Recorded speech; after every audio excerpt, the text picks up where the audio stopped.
Iniciaremos definiendo o aclarando algunos conceptos que son importantes para entender la enfermedad. Entonces vale la pena iniciar aclarando cuál es la definición de infarto cerebral o de ictus. En este caso, ictus hace referencia a una alteración neurológica repentina, súbita, que es secundaria a una disfunción vascular localizada o focal del tejido cerebral, que cuando esa disfunción se debe a un desequilibrio entre el aporte, es decir, entre lo que le llega y lo que en realidad necesita de oxígeno el tejido cerebral, es decir, cuando es un desbalance entre el aporte y la demanda de oxígeno, estaríamos hablando desde el punto de vista fisiopatológico de una enfermedad cerebrovascular de origen isquémico. Y cuando esa alteración o esa disfunción vascular se debe a un daño a nivel de la estructura vascular, del endotelio vascular, estaríamos hablando de una enfermedad cerebrovascular de tipo hemorrágico. Es importante tener en cuenta otro concepto que es el de accidente isquémico transitorio, que esto se ha ido modificando con el paso de los años. Tradicionalmente se hablaba de accidente isquémico transitorio en aquel paciente que presentaba una disfunción neurológica, como su nombre lo dice, transitoria, pero que sus manifestaciones clínicas mejoraban en el transcurso de 24 horas o en menos de 24 horas. Sin embargo, este concepto, que era muy antiguo, se propuso mucho antes de utilizarse o de aparecer la técnica de resonancia magnética nuclear. Con la aparición de la técnica de resonancia magnética se empezó a evidenciar que aunque algunos pacientes mejoraran en el transcurso de 24 horas, si hacemos una resonancia con la técnica de difusión, en la técnica de difusión, muchos de esos pacientes tenían un infarto cerebral pese a que hayan recuperado clínicamente por completo. Lo que pasa es que en el TAC no se lograba evidenciar. Entonces, a raíz de eso se empezó a cambiar o a modificar la definición de accidente isquémico transitorio y actualmente se considera que el accidente isquémico transitorio es una disfunción neurológica transitoria en la que no hay una evidencia de lesión isquémica en un territorio vascular, es decir, en el que ya le hemos hecho una resonancia y no evidenciamos un infarto cerebral. Entonces esta definición es independiente del tiempo de duración de los síntomas. Si es verdad que aquel paciente que tiene una IT generalmente mejora en 24 horas, pero digamos el requisito indispensable es que no tenga una lesión visible en la resonancia magnética. Algunos datos que pueden encontrar en los libros, aquí está la referencia. Se considera que la enfermedad cerebrovascular es la segunda causa de muerte a nivel mundial. Las estadísticas varían un poquito en función del país, del continente que analicemos. En Estados Unidos se habla de unas 200.000 muertes al año como consecuencia de esta enfermedad. En España, por ejemplo, es la primera causa de muerte en mujeres, como lo pongo aquí. Y en general podemos decir que si tomamos o dividimos la enfermedad cerebrovascular en isquémica y hemorrágico, la etiología isquémica es la causa más frecuente, un 80%, y un 20% los hemorrágicos. Sin embargo, esto también varía en función del país, ¿no? Del territorio. Pero pues a nivel global, a nivel mundial, siempre es más frecuente el ACV isquémico que el ACV hemorrágico. Por ejemplo, hay estadísticas que dicen que mundialmente el accidente isquémico la enfermedad cerebrovascular isquémica representa el 70% de los casos y el hemorrágico el 30%. Entonces esto varía un poquito en función de la estadística que revise. Lo que es claro es que el riesgo de enfermedad cerebrovascular incrementa con la edad y obviamente con el número de factores de riesgo. Es decir, tiene más riesgo el paciente que es diabético, hipertenso y tiene dislipidemia que el paciente que no tiene ninguno de esos factores de riesgo o el paciente que es solo hipertenso. ¿Sí? Entonces, entre más factores de riesgo sumemos, mayor riesgo hay de desarrollar enfermedad cerebrovascular. Hay algunas estadísticas que dicen, por ejemplo, en población de Estados Unidos, que por encima de los 25 años el riesgo de sufrir un ictus está en torno al 25%, que es un dato bastante elevado. Y esto también varía pues en función de la población, vuelvo y digo, porque pues si tenemos, por ejemplo en Estados Unidos hay una alta prevalencia de obesidad, de malos hábitos de vida, sedentarismo, todo eso influye en que este porcentaje sea tan alto. Y dentro de una misma población también puede variar esa prevalencia o ese riesgo de desarrollar ictus. Por ejemplo, es mucho más alto en los pacientes indígenas nativos de Estados Unidos que en los de raza blanca no hispanos, ¿sí? O en los de raza negra no hispanos. Entonces varía un poco el riesgo en función de la población que analicemos. Esta tabla, aunque parece un poco espesa, en realidad con esto quiero mostrarles es cómo ha venido evolucionando tanto la incidencia como la prevalencia de la enfermedad cerebrovascular con el paso de los años. Y eso se puede resumir básicamente en que tanto la incidencia como la prevalencia con el paso de los años ha incrementado, ya sea en el número de eventos como en la tasa por 100.000 habitantes año, pero es una realidad que las muertes y la pérdida de años de vida productivos secundarios al ictus ha disminuido de forma considerable. Y esto se debe probablemente pues, a una mejoría en los métodos diagnósticos, en el tratamiento, en el acceso a los servicios de salud. Si nosotros analizamos este comportamiento de tanto incidencia como prevalencia y de muerte y lo dividimos en países de alta renta, o sea, países desarrollados comparados con países que llaman de baja renta o no desarrollados, vemos que también las tasas de mortalidad han disminuido, ¿sí? Tanto en países de alta renta como de baja renta.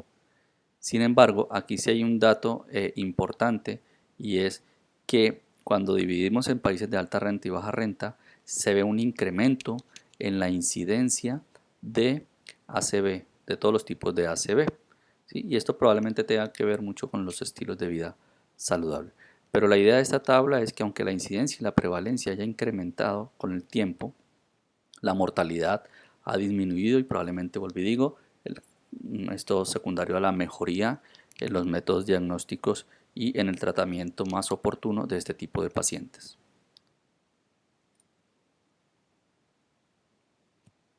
Bueno, cuando hablamos de enfermedad cerebrovascular van a encontrar muchas clasificaciones. Veamos que la más habitual es esta clasificación fisiopatológica, en donde dividimos la enfermedad cerebrovascular en isquémica y hemorrágica. Hemos dicho anteriormente que el 80% son isquémicos, si revisan otra literatura encontrarán 70% y el hemorrágico entre un 20 y un 30%. Dentro del isquémico encontramos tres mecanismos fisiopatológicos o los más habituales. El más frecuente es el mecanismo aterotrombótico, es decir, en el que se forma una placa de ateroma que obstruye la luz del vaso y que luego se rompe y se forma un coágulo que termina por obstruir completamente el vaso. Este representa un 70% de los casos de ACV o de enfermedad cerebrovascular isquémica. La causa cardioembólica, que hace referencia a las arritmias como la fibrilación auricular, los tumores cardíacos o los procedimientos intracardíacos que alteran el flujo sanguíneo dentro del corazón y producen émbolos que van hacia el cerebro, representan un 20% de los casos de ACV isquémico. El origen fisiopatológico hemodinámico hace referencia a aquellas situaciones que se producen fuera del cerebro y que provocan una disminución en la irrigación cerebral. Por ejemplo, como ocurre en los pacientes que presentan una hipotensión arterial severa, en los pacientes que sufren un paro cardíaco, pacientes que tienen anemia severa o sangrados agudos muy importantes, o incluso, por ejemplo, una arritmia inestable en un paciente que se pone hipotenso, con bajo gasto cardíaco, puede producir una enfermedad cerebrovascular isquémica de origen hemodinámico y esto representa un 10% de los casos de isquemia. Por otra parte tenemos la enfermedad cerebrovascular hemorrágica y digamos que las causas más frecuentes de CV hemorrágico son la hemorragia intraparenquimatosa, que representa un 80% de esos casos, y generalmente esta hemorragia intraparenquimatosa se debe a una rotura de arteriolas o arterias pequeñas y ese sangrado ocurre dentro del tejido cerebral. Eso es frecuente, por ejemplo, en los pacientes hipertensos no controlados o en los pacientes que sufren, por ejemplo, traumatismos cráneoencefálicos o pacientes que tienen enfermedades de depósito como la amiloidosis. Por otra parte está la hemorragia subaracnoidea, que representa el 20% de los casos de SB hemorrágico. La hemorragia subaracnoidea hace referencia al sangrado que se ocurre en ese espacio subaracnoideo. Y las principales causas pues, son la ruptura de un aneurisma, que representa el 85% más o menos de esos casos, y la malformación arteriovenosa, que representa el otro 15%.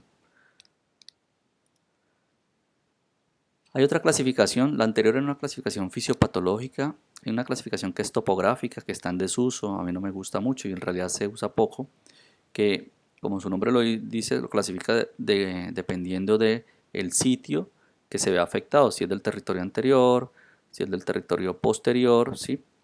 Pero esto se usa poco en realidad porque no hay muy buena correlación entre la alteración anatómica y las manifestaciones clínicas. Sí es importante que tengan aquí en cuenta un concepto que ahora lo miraremos en la siguiente diapositiva, que es el infarto lagunar, que hace referencia a infartos pequeños que generalmente son de menos de 1,5 cm. Esta sí es una clasificación más utilizada, esta aquí se las pongo, que es la de la Sociedad Española de Neurología y que se conoce habitualmente como TOAS o las siglas, una sigla que se conoce como TOAS, que básicamente hace referencia a todas, lo que se traduce es Trial, Acute, la S de Stroke y la T de Treatment. Bien, entonces esta es la clasificación probablemente que más usamos. Hay 5 grupos. El primero es el infarto, hace referencia al infarto aterotrombótico, ¿sí? Que es el que explicamos, que es porque se forma una placa de ateroma. Está el infarto cardioembólico, que ya también lo mencionamos, que se debe a una arritmia, como la fibrilación auricular, que es lo más frecuente, o tumores como los mixomas, o procedimientos intracardíacos que generan trombos que migran hacia el cerebro. Aquí también está entra dentro del tercer grupo el infarto lacunar, que ya habíamos mencionado, que es aquel infarto de pequeño tamaño que mide menos de 1,5 cm, que generalmente se da en el territorio de una arteria perforante cerebral, como menciona aquí. Es común que ocurra en pacientes con hipertensión no controlada. Está el infarto cerebral de causa rara, que es aquel que se presenta sobre todo en pacientes con enfermedades autoinmunes, secundario también a procesos infecciosos como la endocarditis, por ejemplo, en pacientes con neoplasias sólidas o no. Bien, entonces eso es lo que consideramos como infartos de causa rara.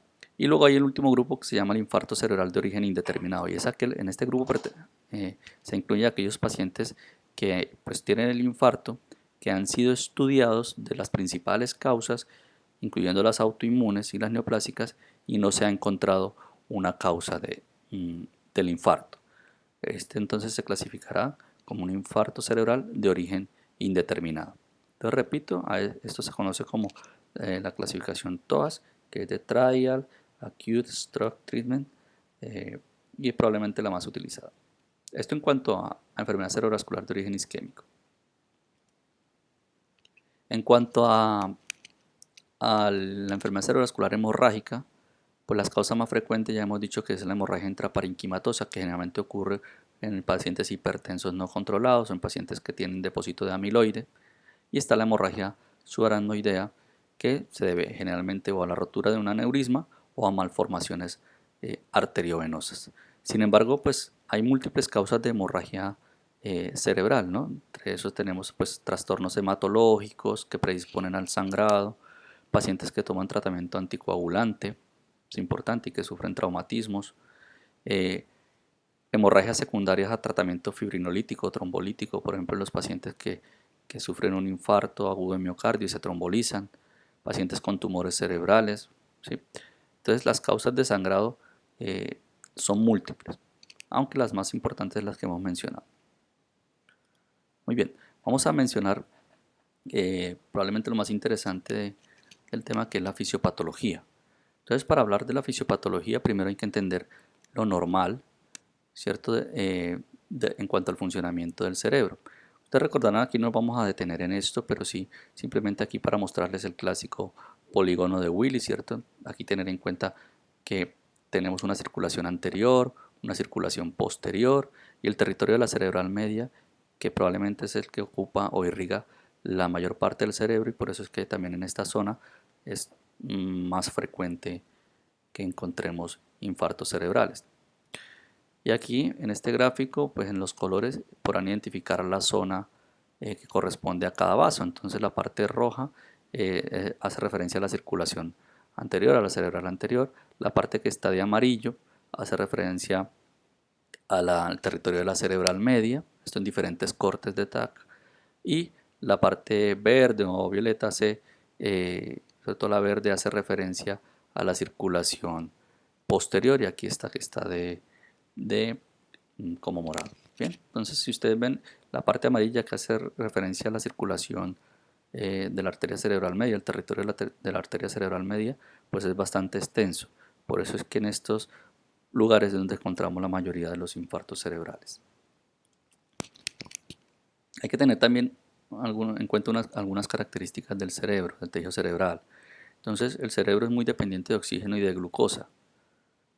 Aquí tenemos algunos datos que más o menos el oxígeno, digamos, se aporta de 3 a 5 mililitros de oxígeno por cada 100 gramos de tejido cerebral, y este es el aporte de glucosa. El cerebro es muy dependiente de glucosa, muy sensible a los cambios de glucosa. Bien, y eso es importante tenerlo en cuenta. Para tener esta adecuada oxigenación y aporte de glucosa, pues debemos mantener una presión arterial media que oscila entre 50 y 170 milímetros de mercurio. Cuando se manejan estos parámetros, digamos que podemos garantizar un adecuado aporte de oxígeno y de glucosa al cerebro. Pero ¿qué pasa? Cuando el flujo sanguíneo cerebral empieza a disminuir, ¿sí? Empezamos a tener algunas alteraciones a nivel de la célula. Por ejemplo, por debajo de los 55 mililitros por minuto tenemos alteraciones en la síntesis proteica. Por debajo de 35 mililitros por minuto empieza a activarse los mecanismos anaeróbicos, y por debajo de 25, principalmente por debajo de 20 mililitros por minuto, tenemos pérdida de la actividad neuronal. Y obviamente entre más bajo, ya por debajo de 10 mililitros por minuto, es cuando ocurre la muerte neuronal, porque ocurren esas alteraciones a nivel de la membrana que producen entrada o incremento en los niveles de calcio de la célula y la muerte neuronal. Entonces, ¿cómo ocurre la isquemia o el infarto cerebral? Entonces, nosotros podemos tener un vaso que puede estar completamente limpio por dentro, ¿cierto? Sin placas, pero pues en algún territorio se forma una placa por depósito o por mayor circulación de LDL que se va depositando aquí en el endotelio. Eso obstruye la luz y de repente esa placa se puede romper, y el coágulo que se forma tratando de controlar ese sangrado que se produce en la rotura de la placa, pues lo que hace es obstruir lo que queda de la luz. Y esto, la fisiopatología es muy similar a lo que ocurre en el síndrome coronario. Entonces, entre más partículas de LDL yo tenga circulando, que son estas aquí amarillas, entre más partículas de LDL yo tenga circulando en sangre, pues mayor será el depósito sobre el endotelio. Y ese LDL se va depositando sobre el endotelio y va generando una reacción inflamatoria que atrae macrófagos, y esa reacción inflamatoria pues lo que va produciendo es una lesión del endotelio. Al final esa lesión se va organizando, ¿sí? Y va formando lo que es la placa, una placa organizada. Esa placa se puede romper, y pues al romperse el organismo trata de controlar esa herida y forma un coágulo, y ese coágulo es lo que hace que se obstruya posteriormente el resto de la luz. Y este gráfico, aunque parece un poco espeso, pues lo podemos resumir en pocas cosas. Básicamente, cuando se disminuye el flujo sanguíneo, entonces se disminuye el aporte de oxígeno y de glucosa, ¿sí? Digamos que la neurona o la célula es capaz de resistir unos 3 a 5 minutos esa falta de aporte de oxígeno y de glucosa. Cuando se supera este tiempo, se superan estos 5 minutos, se produce obviamente o se activa el metabolismo anaeróbico, es decir, hay una disminución en la producción de energía, hay una disminución en la producción de ATP, se activa ese metabolismo anaeróbico que lo que lleva al final es a un incremento en la producción de ácido láctico, y ese ácido láctico pues es nocivo para la célula, ¿sí? La neurona entonces pierde la capacidad de mantener el gradiente, lo que se llama el gradiente iónico transmembrana. Entonces, al perder esa incapacidad de mantener ese gradiente transmembrana, se produce una despolarización neuronal excesiva, ¿sí? Y esta despolarización neuronal excesiva genera una liberación exagerada de neurotransmisores que son excitadores. Y todo esto lleva, pues, por tanto, a una acumulación intracelular de calcio. Y ustedes recordarán que esa acumulación de calcio en la célula y de sodio también es lo que lleva a la muerte celular. Esta imagen es súper bonita porque representa tres conceptos o muestra claramente tres conceptos importantes. Uno es la zona de infarto, ¿sí? Que es la zona que está más cercana, digamos, es el centro de la isquemia, la zona que está más cercana al vaso y es la parte que se ha muerto, digamos, porque no ha tenido un buen aporte de oxígeno. Pero hay una zona importante que es el objetivo terapéutico básicamente y es la zona que se llama zona de penumbra isquémica. Esa zona de penumbra es esa zona que está bajo isquemia, ¿sí? Pero que se puede recuperar porque aún no se ha necrosado, aún no hay muerte celular. Y esto lo que desde el punto de vista fisiopatológico lo que indica es que los niveles de ATP aún no han caído por debajo del 50%, ¿sí? Cuando caen esos niveles de ATP por debajo del 50%, ¿no? Es cuando se produce la muerte neuronal. Entonces, esta zona de penumbra es esa zona que está cerca a la zona de infarto, pero que todavía es viable. Y ese es el objetivo, o esa es la zona de acción terapéutica, es decir, esa zona en la que queremos evitar que se muera. Y luego hay otro concepto importante, y es la zona que se llama zona de perfusión de lujo. Esa zona de perfusión de lujo es aquella zona que rodea el área de penumbra, ¿sí? Y está conformada por una proliferación de capilares que están aquí cerca del área de penumbra, y esa proliferación de capilares surge, o mejor dicho, esos capilares tienen una sobrecarga de flujo sanguíneo, ¿sí? Porque están intentando llevar sangre a la zona isquémica y a la zona que está infartada. Entonces se produce eso, es como si uno tuviera un síndrome en las piernas, digamos un síndrome varicoso por decirlo de alguna forma. Hay vasos, hay capilares con mucha presión, muy cargados de sangre, tratando de llevar sangre, vuelvo y digo, a la zona de isquemia, a la zona necrótica. Entonces, ¿qué pasa? Esos vasos a veces con tanta presión, porque están muy congestionados, se pueden romper y es lo que producen típicamente la transformación hemorrágica de los infartos cerebrales. Ustedes habrán escuchado o verán que cuando uno a veces, cuando un paciente presenta un infarto cerebral, a las 48 o 72 horas, a veces hacen lo que se llama la transformación hemorrágica, es decir, que esa zona de isquemia sangra. Eso se debe a esta zona de perfusión de lujo, ¿sí? Porque esos vasos se saturan tanto de sangre intentando llevar sangre aquí que se pueden romper. Muy bien, eso era en cuanto a la fisiopatología de la enfermedad cerebrovascular isquémica. En cuanto a la enfermedad cerebrovascular hemorrágica, pues digamos que aquí el mecanismo es diferente, ¿no? Entonces en este caso tenemos un vaso cuya pared se debilita, ya sea por una placa de ateroma o porque tiene laceraciones que se generan en el endotelio, por ejemplo en los pacientes que tienen una hipertensión no controlada, o por el envejecimiento también, o por el tabaquismo, por depósito de amiloide. Eso provoca que esa pared se debilite. Y ante una injuria, esa pared debilitada, por ejemplo si tenemos una crisis hipertensiva, pues esa pared debilitada se rompe y es cuando sangra el tejido cerebral. Esto es lo que ocurre en la hemorragia intraparenquimatosa, ¿no? Que es típico, hemos dicho, de los pacientes hipertensos no controlados. La otra causa es la rotura de un aneurisma, hemos dicho, ¿no? Que produce más frecuentemente hemorragia subaracnoidea. Entonces el aneurisma puede tener, que son estas como unas bolsas, unos sacos que se forman en los vasos, en las arterias. Estos pueden tener muchos orígenes o causas, ¿sí? Y lo habitual es que se produzcan esas bolsas se vayan formando por un desbalance que ese desbalance puede ser genético, entre la producción de músculo liso y el remodelado. Lo que lleva, esto al final lo que lleva, entonces ese desbalance produce un incremento o una muerte acelerada de las células musculares, y al tener un incremento de esa muerte de células musculares, lo que hace es que se debilita la pared, y esto favorece a que se vaya formando ese saco o ese aneurisma. Y cuando tenemos ese aneurisma, pues ante una noxa, que puede ser el trauma, una crisis hipertensiva, pues ese aneurisma se diseca y luego se rompe.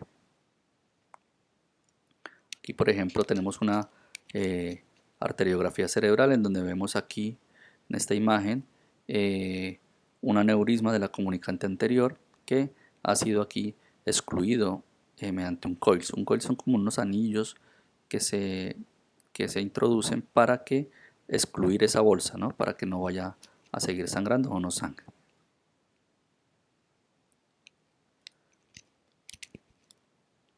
Bueno, aquí en estas tres imágenes quiero aclarar tres conceptos. Dar tres ideas importantes. Uno es que cuando un aneurisma se rompe, como en este caso, ¿sí?, esos pacientes tienen un riesgo de desarrollar, pese a que han sangrado, también tienen un riesgo de desarrollar una enfermedad cerebrovascular isquémica, que más o menos ocurre a la segunda semana, en promedio a los 10 días de haber tenido la rotura del aneurisma. Y esto se debe a que cuando está sangrando este aneurisma, cuando sangra, el organismo, como mecanismo de compensación, lo que hace para evitar que siga sangrando, produce un vasoespasmo, ¿sí? O sea, se cierra aquí el vaso para evitar que siga pasando sangre y que siga sangrando. Pero ese vasoespasmo a veces es tan severo que produce isquemia. Entonces el paciente ha sangrado por la ruptura del aneurisma, pero luego tiene riesgo de isquemia más o menos a los 10 días por ese vasoespasmo que produce la arteria para tratar de evitar el sangrado. Por eso es que ustedes verán que esos pacientes que tienen hemorragia cerebral o una hemorragia subaracnoidea por ruptura de aneurisma, generalmente les ponen calcio antagonistas como nimodipino para prevenir este vasoespasmo. Otra causa de hemorragia es la malformación arteriovenosa. Aquí en esta imagen de la mitad pues se representa cómo ocurre, digamos, una transición habitual entre los capilares y las vénulas, ¿cierto? Entonces se hace una transición adecuada y por lo tanto va existiendo un cambio de presión en estos vasos y la transición se hace de forma adecuada. Pero ¿qué pasa? En la malformación arteriovenosa, como su nombre lo indica, pues es una malformación a nivel de la unión de capilares y vénulas. Lo que provoca, y esta malformación lo que provoca es un paso más acelerado, más rápido de la sangre desde la arteria al sistema venoso, saltándose, digamos, el capilar intermedio, ¿sí?, y no dando tiempo a que el organismo se adapte a esos cambios de presión, y esto lo que genera es mucha presión y puede romperse, y esto es lo que genera el sangrado. Entonces, desde el punto de vista radiológico podemos tener eso. Aquí resumimos la hemorragia intraparenquimatosa, que es muy localizada. Aquí tenemos, por ejemplo, una imagen de hemorragia subaracnoidea. Usted ven sangrado aquí sobre los surcos, sangrado acá, acá, acá, acá, acá. Y esto es lo típico de una malformación arteriovenosa. ¿Cómo ustedes diferencian esto de una hemorragia intraparenquimatosa o de una hemorragia subaracnoidea? Y es porque ese sangrado es un sangrado como en sábana, ¿sí?, y en sitios que son poco habituales. ¿Listo? No está ni en una zona bien delimitada como en esta hemorragia intraparenquimatosa, ni está sobre los surcos como se da en la hemorragia subaracnoidea, sino que está en un sitio poco habitual y es un sangrado como en sábana. Entonces, en esos sangrados en sitios poco habituales, pues se sospechan malformaciones arteriovenosas. Bien, ¿cuáles son los factores de riesgo para enfermedad cerebrovascular? Ya yo creo que los hemos ido mencionando, son los mismos que para el síndrome coronario. Entonces, la hipertensión, la diabetes, la dislipidemia, el tabaquismo, la fibrinación auricular en el caso del ACV cardioembólico, son los principales, digamos, factores de riesgo para desarrollar enfermedad cerebrovascular. La estenosis de la arteria carótida, pues ustedes entenderán que si uno tiene una estenosis de la carótida, que es la que lleva el flujo hacia el cerebro, pues esto incrementa el riesgo de sufrir de enfermedad cerebrovascular. Y las manifestaciones clínicas pues son muy variadas y eso se dependerán del territorio afectado, aunque no siempre hay una buena correlación, vuelvo y les digo, entre el territorio afectado y las manifestaciones clínicas. Pero sí podemos decir en general que los pacientes pueden cursar con hemiparesia, es decir, una disminución de la fuerza muscular, con afasia, ya puede ser sensitiva, es decir, incapacidad para entender, o motora, es decir, incapacidad para expresarse. Pueden tener hemiplegia, es decir, una disminución de la movilidad, desviación de la mirada, afasia, como ya hemos mencionado. En algunos casos, dependiendo del territorio, sobre todo cuando es territorio posterior, esto es importante tenerlo en cuenta en los ancianos, que a veces no tienen un cuadro clínico tan vistoso y pueden consultar, digamos, por síntomas como inestabilidad, mareo, náuseas, alteraciones del movimiento. Vuelvo, insisto, en los pacientes ancianos es importante en esos casos descartar una ACV de la circulación posterior. Bien, entonces, ¿cómo los diagnosticamos? Entonces, fundamental hacer una historia clínica adecuada, ¿cierto? Ver que el paciente tenga, si tiene o no factores de riesgo, ver las manifestaciones clínicas y hacer un examen físico adecuado.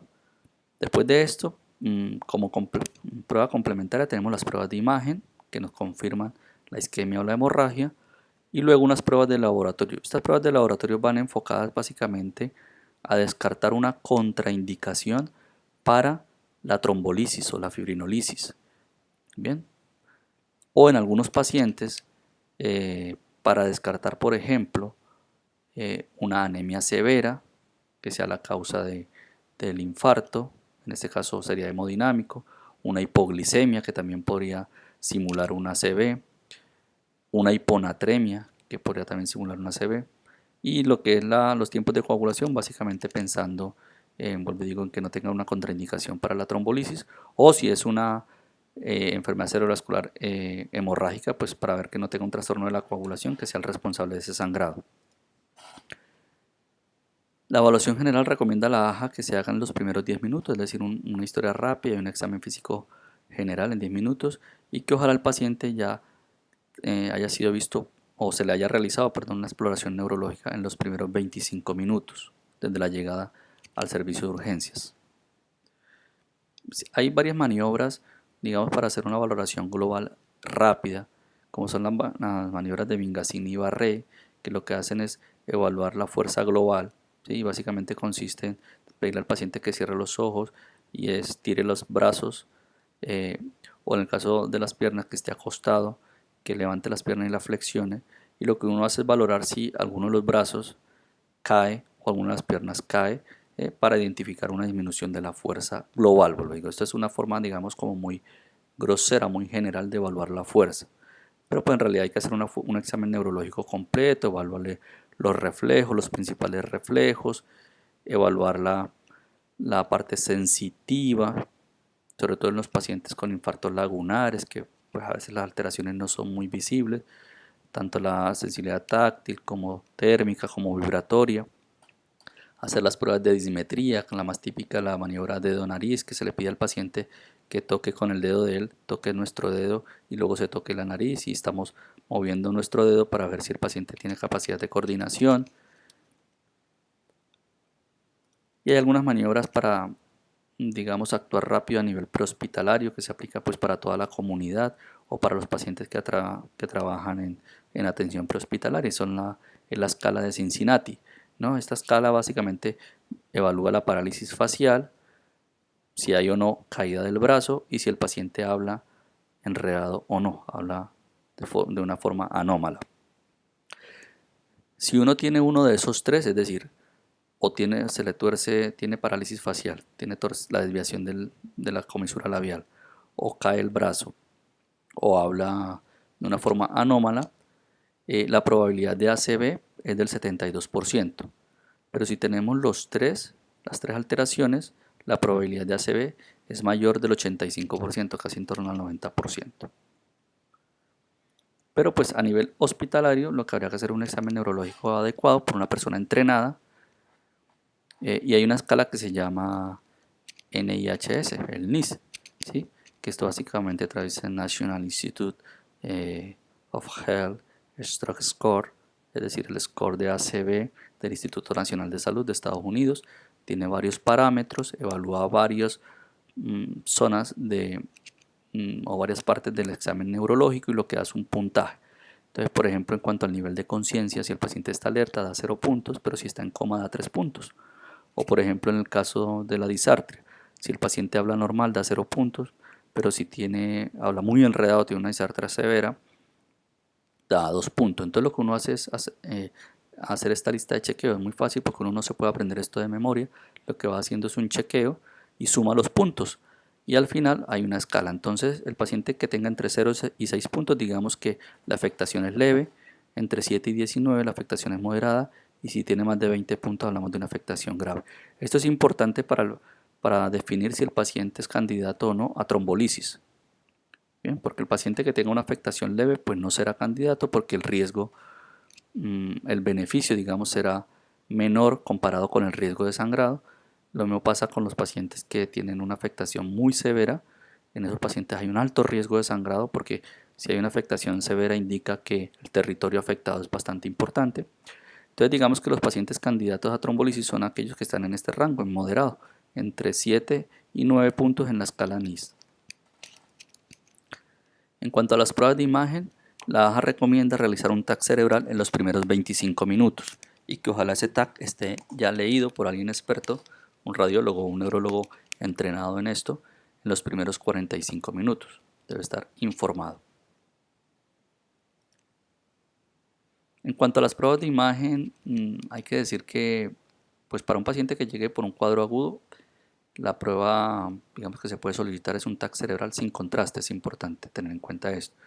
En la fase aguda, ¿no? En la fase aguda un TAC cerebral sin contraste me detecta las zonas de isquemia, es decir, las hipodensidades, o si llega con sangrado también me puede detectar hiperdensidades.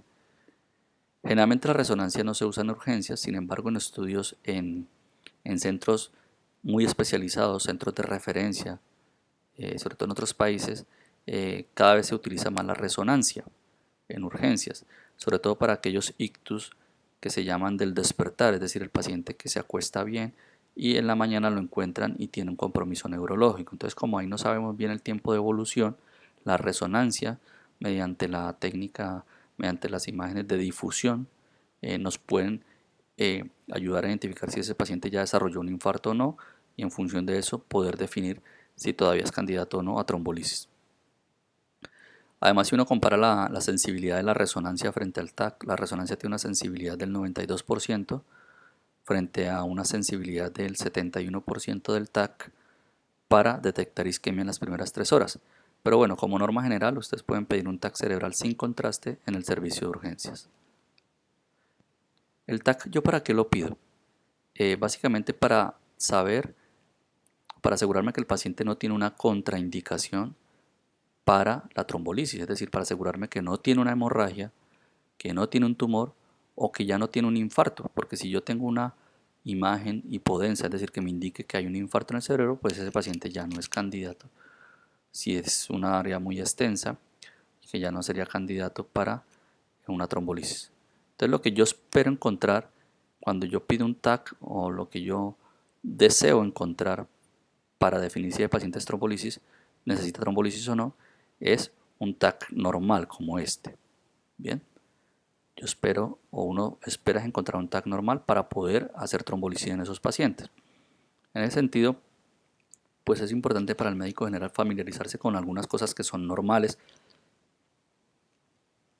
en las imágenes de TAC para saber, porque pues digamos que la interpretación de un TAC se debe hacer por un experto, por un radiólogo, un neurólogo pues familiarizado con estas pruebas de imagen, pero pues uno puede a grandes rasgos identificar si hay una isquemia o no.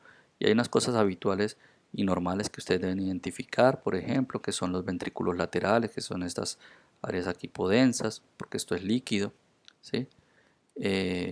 Aquí, por ejemplo, en este corte están los ventrículos laterales, que son estas imágenes. En esta otra imagen, por ejemplo, aquí una cosa importante que a veces a uno cuando no está familiarizado con el TAC, le puede generar confusión de si es sangrado o no, y es esta imagen, que esta es la la glándula pineal calcificada, que es lo habitual, ¿sí? Y estos son los plexos coroideos que están aquí, que están calcificados. Entonces lo normal es que se vea así este triangulito. Bien, y esto es normal, no quiere decir que esto sea sangrado. Si ustedes ven, esto tiene la misma densidad del hueso, que es esto. Son plexos coroideos calcificados y la pineal calcificada. Entonces en este otro corte, por ejemplo, aquí estas imágenes son los ventrículos laterales, las astas anteriores. Aquí está la cisterna cuadrigeminal. Bueno, esto lo pueden repasar bien para que vean las principales imágenes normales de un TAC cerebral. ¿Bien? ¿Y qué es lo patológico? Entonces, aquí yo puedo encontrar, por ejemplo, un área hipodensa. Si ustedes ven, este color está diferente a este. Esto es más hipodenso, más oscuro, que indica un área de isquemia cerebral, ¿cierto? Aquí también, que aquí esto parece corresponder al territorio de la arteria cerebral media. Igual aquí, ¿sí? Un área de hipodensidad, que indica isquemia.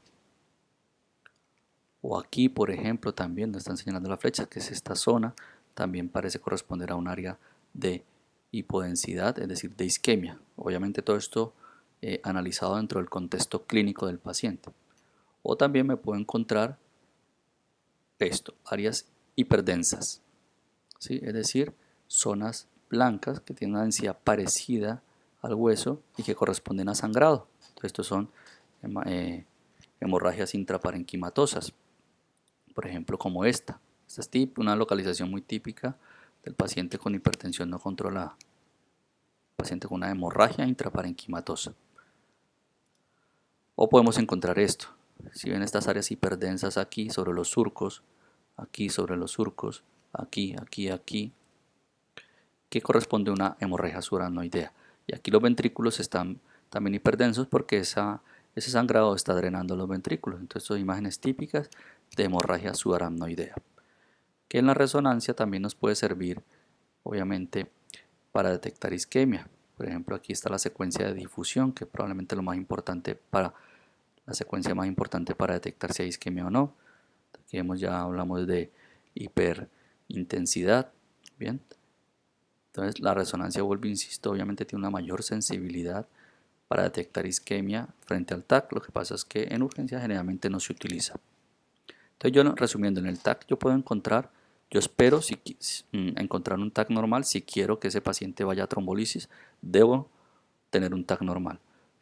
Si tengo obviamente una hipodensidad, es decir, una isquemia bastante extensa, o una hemorragia o un tumor, pues eso serían contraindicaciones para la trombolisis. Bien, para facilitar esto o para generalizar o estandarizar las alteraciones en el TAC y facilitarle un poco el trabajo al radiólogo y a los neurólogos, existen unos criterios que son los ASPED. Esto no me interesa que se lo aprendan porque esto, pues, digo, es para personal especializado, pero esto lo que hace es como facilitar el informe del TAC, ¿cierto? Entonces, aquí lo que hacen es dividir el territorio de la arteria cerebral media en 10 zonas, ¿sí? Y como dice aquí, se resta un punto por cada zona en donde se observe una hipodensidad, es decir, en donde haya imágenes sugestivas de isquemia. Entonces, nosotros vamos a tener un TAC normal si tenemos 10 puntos, porque hemos dicho que se le asignan 10 puntos al territorio de la arteria cerebral media. Un TAC normal será que tiene 10 puntos y obviamente entre menos puntos será que tiene mayor isquemia, porque le voy restando un punto a esos 10. ¿Por qué en el territorio de la arteria cerebral media? Porque es la zona más frecuente que se infarta.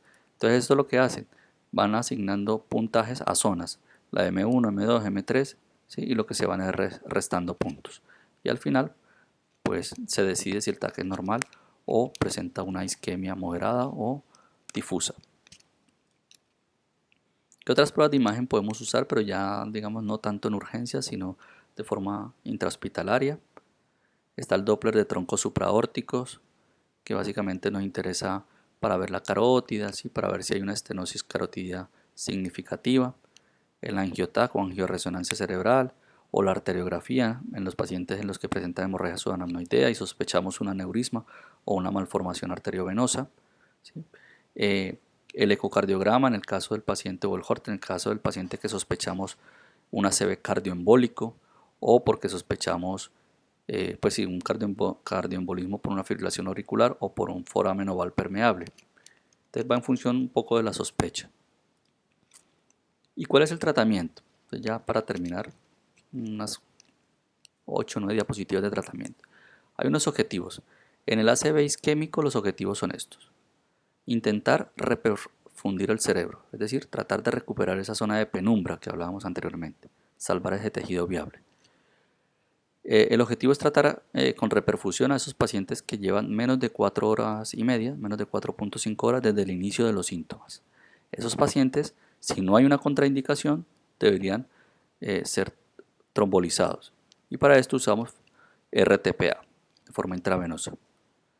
También algunos estudios indican que pacientes con menos de 6 horas desde el inicio de los síntomas pueden ser candidatos para lo que se llama una trombectomía mecánica, es decir, mediante arteriografía.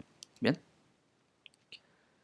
Pero pues digamos que en términos de tratamiento farmacológico hablamos de pacientes que lleven menos de 4 horas y media desde el inicio de los síntomas.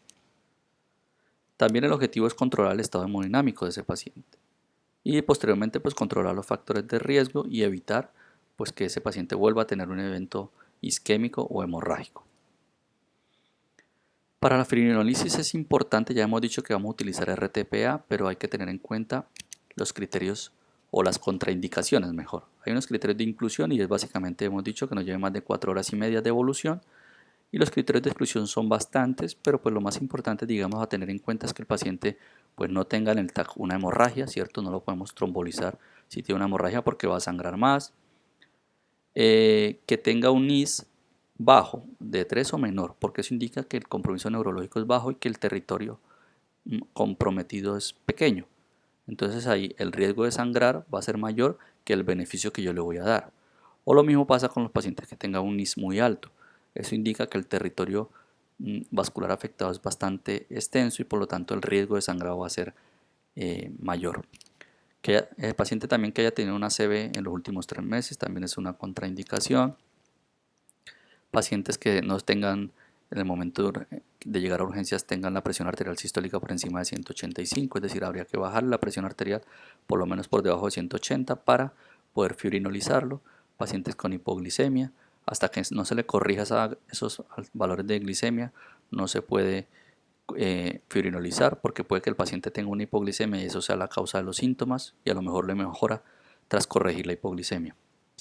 Alteraciones hemorrágicas, alteraciones de la coagulación, o sea, plaquetas por debajo de 100.000, prolongación de los tiempos de coagulación. Aquí hay que tener en cuenta los pacientes que toman anticoagulantes orales. Se pueden revertir con vitamina K o con plasma y uno se considera que más o menos pacientes que tengan más o menos un INR de 1.7 o por debajo de 1.7 podrían ser trombolizados.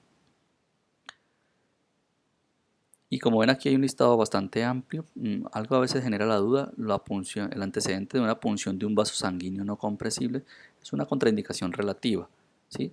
Sobre todo si no es compresible. Por ejemplo, si es un paciente que le hayan hecho unos gases arteriales radiales, pues eso no es una contraindicación porque pues, se puede comprimir de forma fácil.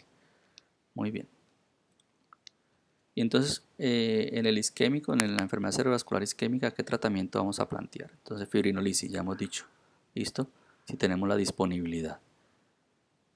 Si tenemos la disponibilidad de hacer fibrinolisis, hay que tener en cuenta que no debemos dar aspirina. Es decir, si yo tengo en mi hospital disponibilidad de administrar RTPA y estoy entrenado en eso, lo debo aplicar. Si no, lo remito, siempre y cuando esa remisión no implique que el paciente se vaya a pasar de este tiempo, ¿cierto? Y en ese caso, si se es candidato para RTPA, no hay que dar aspirina, porque incrementa el riesgo de sangrado. El otro objetivo es bajar la presión arterial, ya hemos dicho, por debajo de 185 de la sistólica o por debajo de 110 la diastólica. Más o menos uno disminuye un 15 o un 20% la presión arterial en la primera hora. Para esto lo más recomendado es usar labetalol. El labetalol se puede administrar inicialmente en bolos de 10 miligramos intravenoso y se puede repetir si no mejora la presión arterial con ese bolo. Pero luego lo ideal es dejar una perfusión, que esta es la mezcla para pasar por bomba de infusión. Si no tenemos la betalol, otra opción clásica es el nitroprusiato de sodio, ¿sí? Que se pasa en esta mezcla. Pero si tenemos las dos, el tratamiento recomendado es con la betalol. Para fibrinolizar usamos RTPA, hemos dicho, entonces estas son las dosis, aquí se las voy a dejar, no las vamos a repetir. Lo que sí es importante es que cuando uno empieza a administrar RTPA es importante hacer una exploración neurológica cada 15 minutos durante la infusión del fármaco, ¿sí? Después de que acaba la infusión, que es más o menos en una horita, luego debemos hacer exploración neurológica cada 2 horas y después cada 24 horas. ¿Listo? Esto para evaluar la mejoría o el empeoramiento de la exploración neurológica, de los síntomas. ¿Qué otras órdenes médicas debemos hacer aparte de la fibrinolisis y de el tratamiento de la hipertensión? Dejar a ese paciente en reposo, dejarlo sin vía oral por 24 horas mientras vemos la evolución de ese paciente. El oxígeno está recomendado solo si ese paciente satura por debajo del 94%. Como lo vamos a dejar sin vía oral, es importante administrar líquidos, ¿cierto? Más o menos los líquidos se administran a un ritmo de 30 a 35 mililitros por kilo día. Usar siempre isotónicos, solución salina normal al 0,9 es lo recomendado. Un ejemplo es el paciente que pesa 70 kilos. Más o menos si multiplicamos 70 por 30 serían 2100, entonces le pasamos 2000 mililitros de solución salina dividido en 24 horas, entonces eso nos darían 83 mililitros hora, ¿cierto? Si se lo pasamos por bomba de infusión, hay que ponerle catrol, más o menos uno administra 10 a 20 miliequivalentes en cada 500 mililitros de solución salina, y esto obviamente según los niveles de potasio. Si el paciente tiene una hiperpotasemia en ese momento, pues no le vamos a poner potasio. Si tiene una hipopotasemia, pues a lo mejor los requerimientos son mayores, pero pues de forma estándar se administra esto más o menos. El ácido acetil salicílico. Recordar que no lo damos en las primeras 24 horas si le vamos a hacer fibrinolisis o si hay hemorragia. Si el paciente no se puede hacer fibrinolisis por contraindicación o porque no tenemos el fibrinolítico y la remisión el sitio de remisión es lejano, entonces en ese caso damos aspirina, un bolo de 300 y luego seguimos 100 miligramos cada 24 horas. Otro tratamiento importante es la estatina a dosis de 80 miligramos cada 24 horas, eso ya estudio clásico de hace más de 10 años, 15 años casi. Atorvastatina a dosis de 80, la dosis que demostró beneficio en estos pacientes. Y una cosa importante es prevenir las complicaciones trombóticas por la inmovilización de ese paciente. Entonces es importante iniciar heparina bajo peso molecular como profilaxis de trombosis venosa profunda. Se recomienda iniciar a las 24 horas después de haber hecho fibrinolisis y la dosis varía entre 40 a 60 miligramos subcutáneo al día. Es decir, la dosis estándar es 1 miligramo por kilo día, que más o menos entre 40 y 60 al día estaría bien como profilaxis de trombosis venosa profunda. Y obviamente el control de los factores de riesgo, de la diabetes, de la dislipidemia, de la hipertensión, se debe plantear tratamiento para mejorar los objetivos de control. En el ACV hemorrágico, ¿qué hay que hacer? Entonces, uno es reducir la presión arterial. Aquí también bajamos la presión arterial un 20% en la primera hora. Lo mismo, la betalol o nitroprusiato en la dosis igual que para ACV isquémico. ¿Sí? ¿Y qué otras órdenes podemos hacer? Entonces, este paciente hay que dejarlo sin vía oral por 48 horas. Pero lo más importante en este paciente es manejar la parte hemodinámica. Poner oxígeno si está por debajo del 94% de la saturación. Y es importantísimo vigilar el nivel de conciencia, porque estos pacientes con hemorragia hacen mucho edema cerebral y pueden presentar un incremento de la presión intracraneana y a lo mejor es necesario intubar. Entonces, esos pacientes en los que el nivel de conciencia está disminuyendo, es mejor intubarlos rápidamente para evitar luego complicaciones. Administración de líquidos, porque lo vamos a dejar sin vía oral. Y una cosa importante, si el paciente estaba anticoagulado o el sangrado se debe por un exceso de anticoagulación, hay que revertirlo con vitamina K, que se demora un poquito más, con plasma si tenemos disponibilidad, porque actúa un poco más rápido. Bien. En ese paciente que sangra, que tiene un ACV hemorrágico, pues obviamente no podemos administrar ácido acetilsalicílico en las primeras horas y tampoco vamos a administrar heparinas de bajo peso molecular para profilaxis de la trombosis venosa profunda. Entonces en esto lo que se recomienda es utilizar las medias de compresión en las piernas para profilaxis de trombosis venosa profunda. Las heparinas de bajo peso molecular la podemos iniciar mejor unas 72 horas después de haber diagnosticado al paciente, cuando nos aseguremos que la hemorragia se haya controlado, esté estable. Entonces en ese caso sí podemos ya empezar la heparina de bajo peso molecular. Pero en las primeras 48 o 72 horas es mejor evitarla y usar las medias de compresión. Atorvastatina igualmente hay que usar, y también el control de los factores de riesgo. Estos pacientes con ACV hemorrágico se suelen complicar un poco más que los que hacen ACV isquémico. Entonces generalmente necesitan una monitorización más estricta, generalmente necesitan una unidad de cuidado intensivo y valorar el estado hemodinámico. Si hace mucho edema, a veces se recomienda el manitol, aunque no de rutina, pero lo que tenemos es que nosotros vigilar el estado hemodinámico, evaluar si el sangrado se ha estabilizado o ha empeorado y manejar las comorbilidades. Bueno, esto era todo lo que teníamos que revisar sobre ACV. Espero haber resuelto la gran mayoría de dudas.